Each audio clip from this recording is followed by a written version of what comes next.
Mary Simpson woke up and after lying in bed for a couple of minutes, got up and went to the window. She did this every morning, looking at the blue sky with dreamy thoughtfulness. If it was clear, Mary's mood immediately became good, and if it was cloudy, the girl began to frown and feel sad. She believed that her dad, who was a military pilot, had found his peace someone there. Unfortunately, he died during the trials when Mary was only 5. The girl remembers his hand smelling of kerosene prickly stubble and how he threw her height at the ceiling. But everything collapsed in an instant when the message came about the death of her father at the proving ground. For her mom, it turned out to be a big blow, and a woman who lost her sanity from grief did not know how to live on. Mary will always remember the time when Mom cried for days on end, looking at a picture of Dad in a black frame. They had to go to their grandmother, from Boston to a small town in northern Maine, and a different life began, not like the past. There was no longer the roaring noise of the metropolis, but there were endless forests that hung like a green bulk over a small town. Mary, remembering her father's stories about the sky, always dreamed of becoming a flight attendant. She often looked at the sky and clouds, and when the plane flew by leaving behind a white trail, the girl thought that it was her dad, who had not died, but was just testing a new model of plane now. After the death of her husband, Amanda Simpson seemed to have been replaced a young widow, trying to drown out the mental pain plunged into depression bordering on unspeakable longing. "Don't look at me like that, daughter. You're still a little girl. When you grow up, then you'll understand me," the woman said, looking reproachfully at her daughter. But little Mary, of course, did not understand anything her mother was telling her. Unfortunately, her grandmother's health turned out to be very weak. Unable to withstand all the blows of fate, the old woman died, leaving 7-year-old Mary in the care of her mother.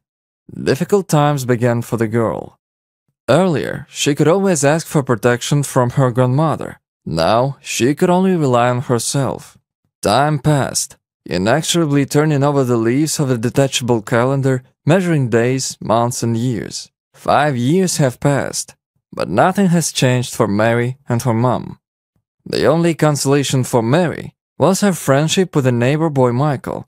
He was a couple of years older than her and considered himself in charge of everything.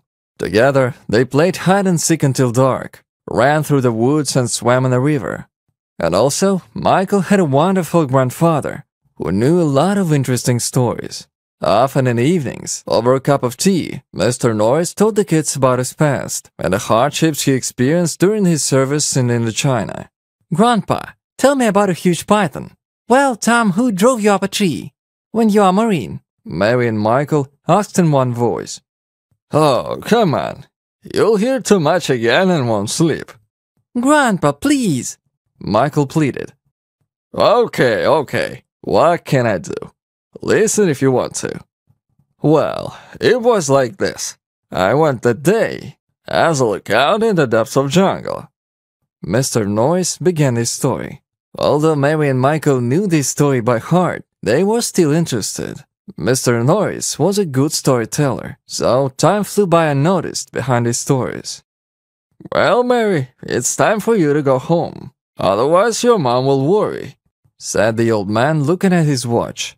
The girl timidly nodded her head, agreeing with old man. Even though they were neighbors, Michael volunteered to walk Mary home. After grandfather's story, he now saw a huge python with a merciless glassy gaze behind every bush.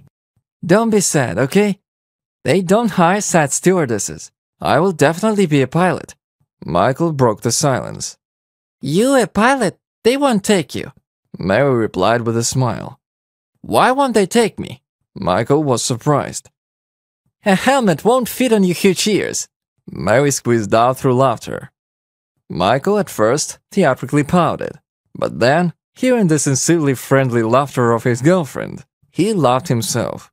They parted as friends, having agreed to go to the river tomorrow. Despite all the hardships, Mary spent a lot of time with Michael and his grandfather, who helped them with the lessons and did not let them get bored. Time flew by imperceptibly. Mary, slowly growing up, turned into real beauty, and Michael, following the example of his grandfather, decided to join the ranks of the Marines. "Don't be sad, Mary. I'll do a quick service and come back. You won't even have time to come to your senses. You, in case of anything, come to Mr. Norris. He will help." Michael said goodbye when the deadline came for sending him to the Paris Island training camp. At first, Mary received letters from Michael almost every week, but then over time, they began to come less and less often. 3 years flew by unnoticed, and Mary, who by that time had already turned 18, went to work as a waitress in a cafe. And one day, when Mary came home from work, she found her mother lying in a hallway. She was barely breathing and looked very ill. "Now, Mommy, I'll be quick," said the alarmed daughter and ran to the neighbors to ask for help. But when Mr. Norris came in, Amanda was already dead. Subsequently, the ambulance doctor on duty pronounced the words heart attack, unfamiliar to Mary, which sounded creepy and extremely unpleasant. After the death of her mother, the girl was left all alone, and if not for the help of Mr. Norris, she would have had a very hard time. "Grandpa, where is Michael? He promised to come back. I'm waiting, but he's still not here," Mary asked, looking reproachfully at the old man. "He extended the contract. He wants to study how to be a pilot. You know, he's not up to getting married right now," Mr. Norris replied, hiding his eyes. In response to this, Mary straightened an unruly curl and wept bitterly. She realized that she was an orphan, and now she needs to count only for herself. Mary herself was thinking about changing her life, and Michael, apparently, was not going to return, intending to associate himself with military service. Therefore, a month after the death of her mother, the girl packed up and moved to New York, which has long been her dream. Mary was attracted by the smell of freedom and change, which was so sweet that it made her dizzy. Arriving in the metropolis, Mary looked around in a confusion, not knowing where to go next. Suddenly, an advertisement for admission to flight attendant courses caught her eye. It was so colorful and fascinating that Mary couldn't help but linger on it. At the same moment, the girl felt a special excitement in her soul, telling Mary that she had never been so close to her dream. "And what do I lose? It's not for nothing that they say that dreams come true.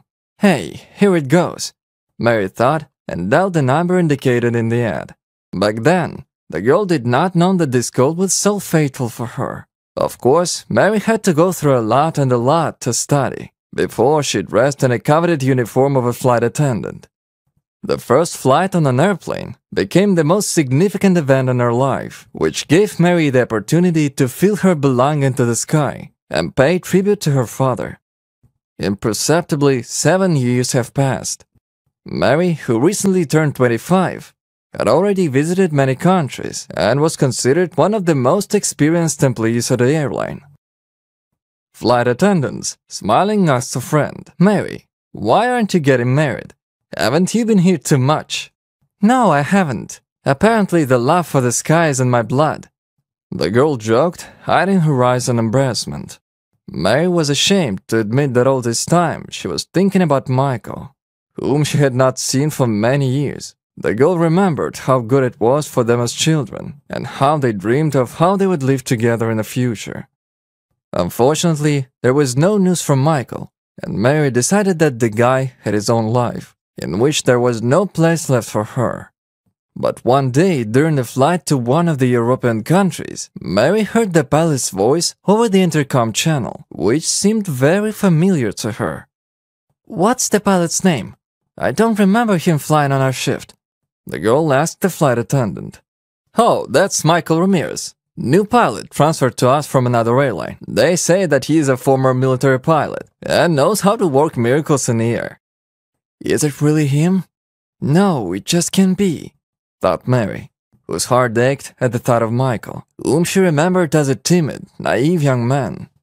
The girl hardly waited for the end of the flight, and with a wildly beating heart, went to the cockpit. When she opened the door, she immediately saw Michael's curls, familiar to her from childhood, which no comb could lay.